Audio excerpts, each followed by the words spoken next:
You're listening to Ideal Practice, episode number 56. Being an entrepreneur, y'all, is never for the faint of heart. In many ways, running your own business will challenge you like nothing else. But I have found that certain principles help me stay steady, help me stick with it, keep going and growing, no matter what kind of craziness, chaos, and curveballs come my way. Today, I thought it might help to share some of those principles with you. So today, I'm going to share with you the 4 mantras that I literally say to myself all the time. And stick around to the end because I've got a little exercise I want to invite you into that will make this even more helpful for you and the rest of us. So, stay tuned.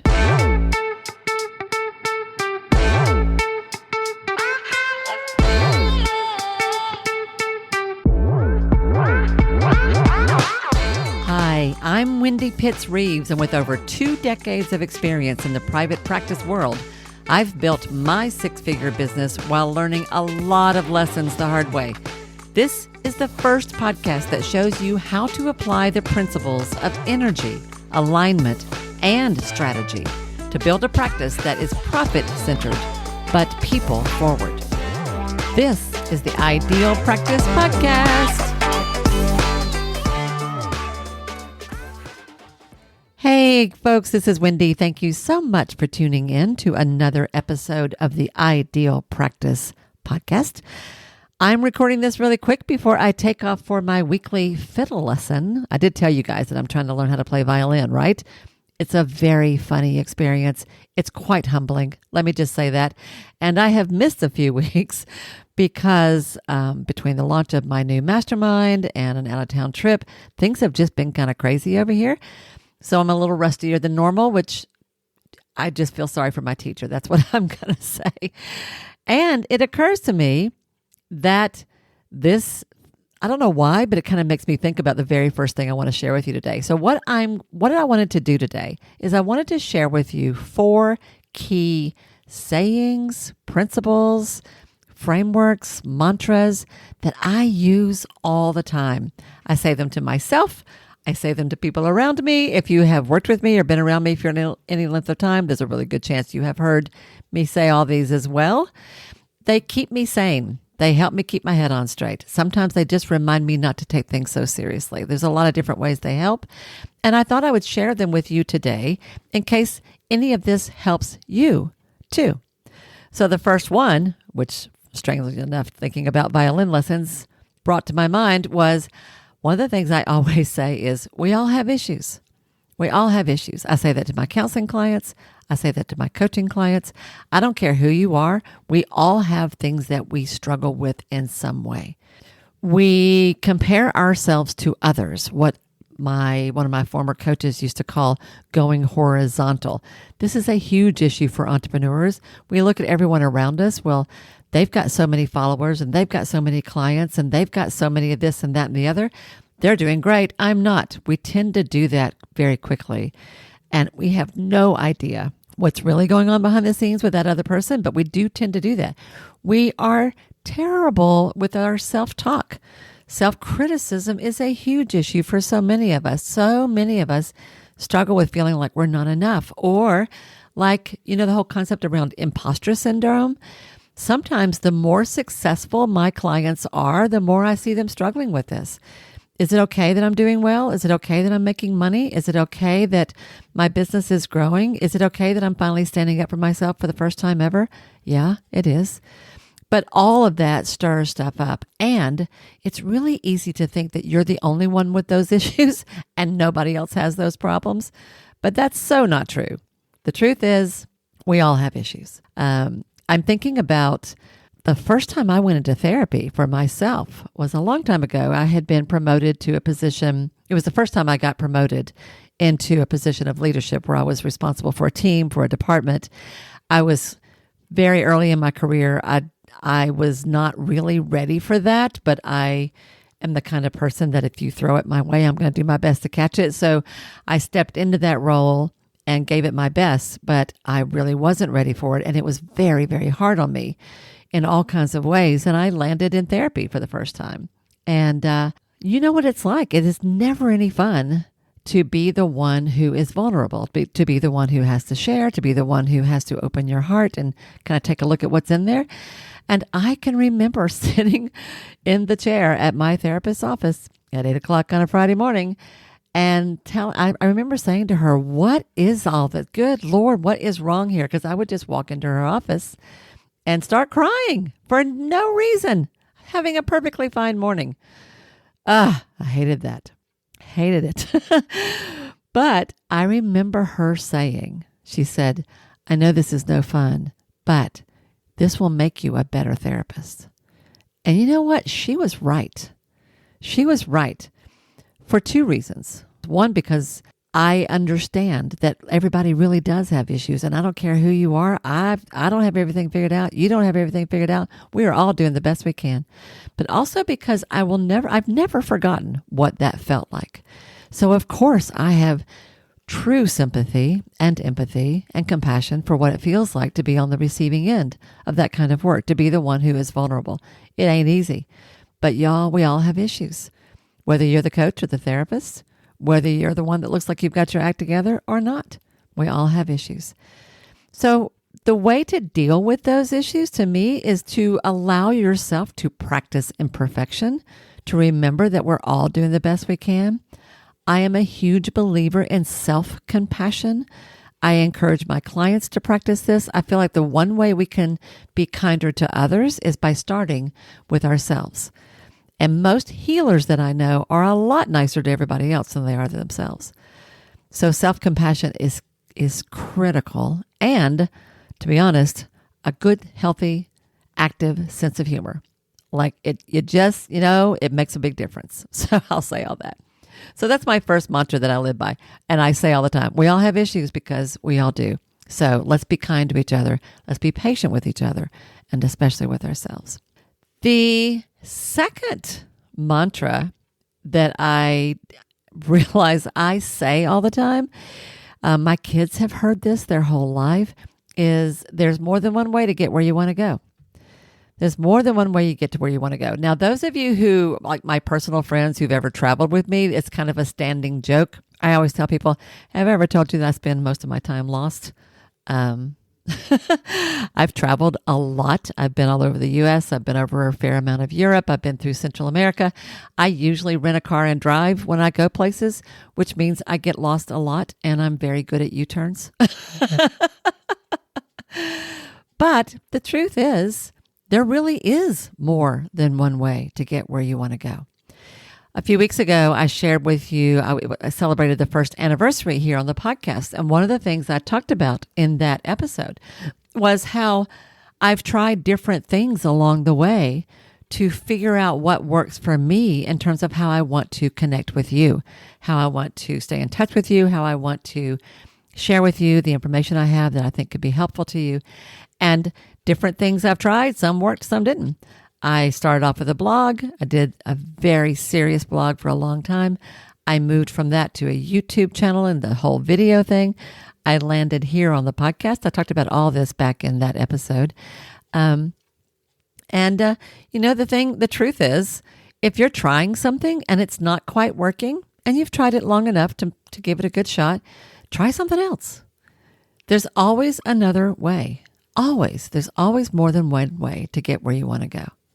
Marie Forleo came out with a book a few years ago called Everything is Figure-Outable, which is one of her phrases that she says all the time. That's kind of what I'm talking about here.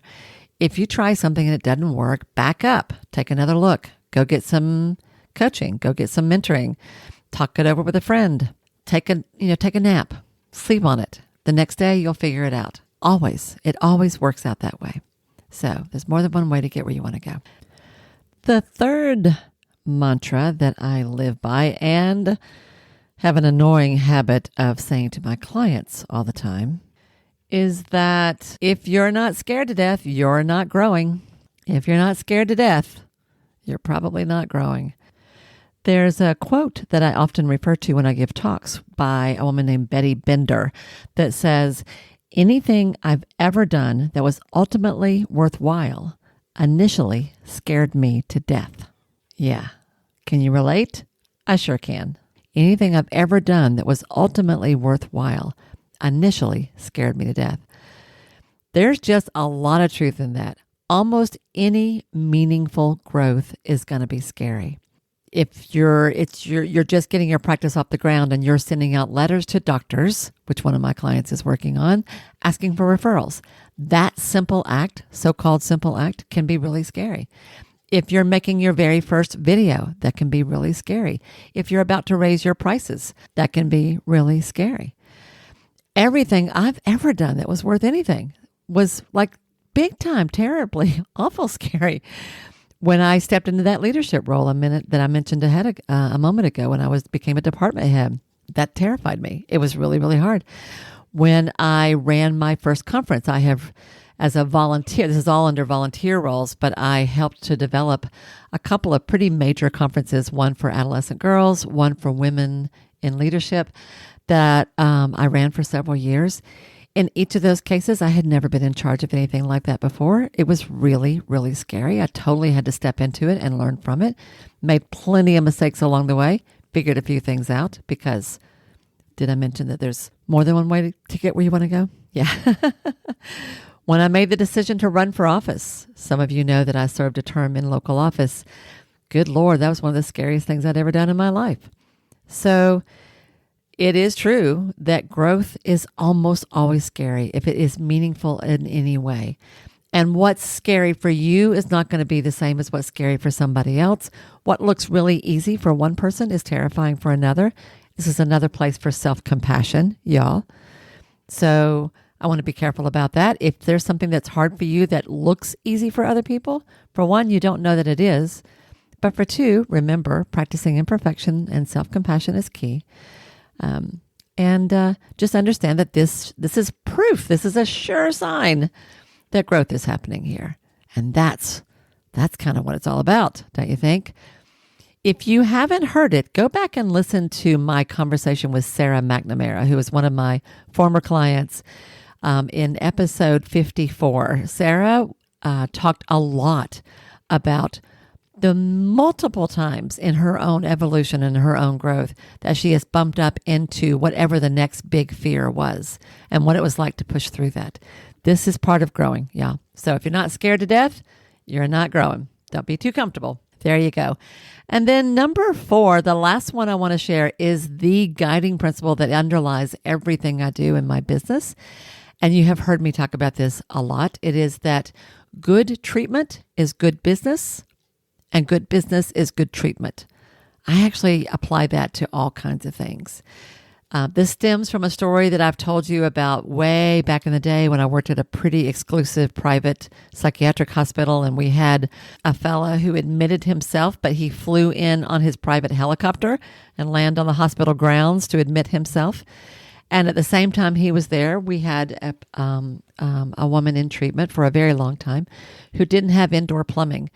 So one was crazy wealthy and one was dirt poor. And they both got really good quality care, the same quality care.